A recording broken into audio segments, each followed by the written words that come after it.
Hello and welcome to the Morningstar series, Why Should I Invest With You? I'm Emma Wall and I'm joined today by Ed Lamb, manager of the Somerset Emerging Market Dividend Growth Fund. Hello, Ed. Good morning. So it's not been a great year for emerging markets. I suppose the big question is, are the fundamentals still strong? And has this been sort of overplayed? Or are there genuine reasons to be concerned when investing in emerging markets at the moment? Yeah, I think obviously it's been very difficult. I think long-term, all of the key drivers that we should be optimistic about emerging markets are in place. Valuations are even lower than they were and after the correction. More importantly, we still see a lot of strength in the underlying companies. So earnings locally actually are quite strong. And then I think the big thing that has held back or impacted emerging markets is actually, frankly, Trump foreign policy, which has had a much bigger impact than we certainly expected. And if you look around, just taking one specific example, but if you take a market like Russia and you look at the banking system there, things actually look really good. Non-performing loan levels are coming down. Lending is actually accelerating, but there's just a massive political overhang, which means that these sorts of stocks are trading at valuations half of what really we think they should be. And you can't ignore things like that, can you? I mean, you as a stock analyst, you can look at a fund's balance sheet and say it's going a stock's balance sheet rather, and say things are going well. The dividend may be covered, but even if the fundamentals are all strong, Trump making ever more volatile decisions does have an impact on share prices. So how does that influence the way that you run a fund? It has a massive impact. We try to deal with that in portfolio construction.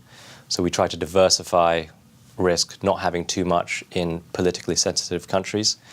One of the things that, one of the places we're adding to now is India, and that's partly because we think there is less overall political risk.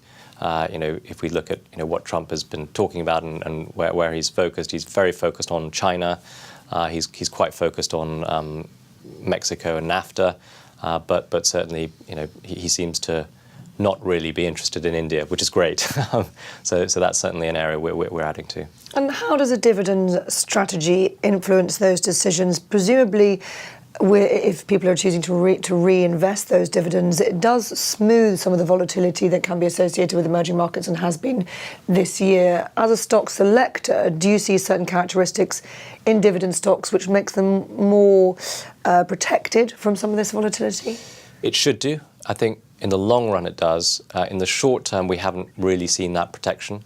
I think partly because it's been so uncertain as to where particularly Trump is going to hit next. I mean, we've seen two bankruptcies of companies that have essentially been politically driven. So that's, or risk of bankruptcy. So Rusal in Russia and then ZTE in China, both politically motivated and attacks on a particular company.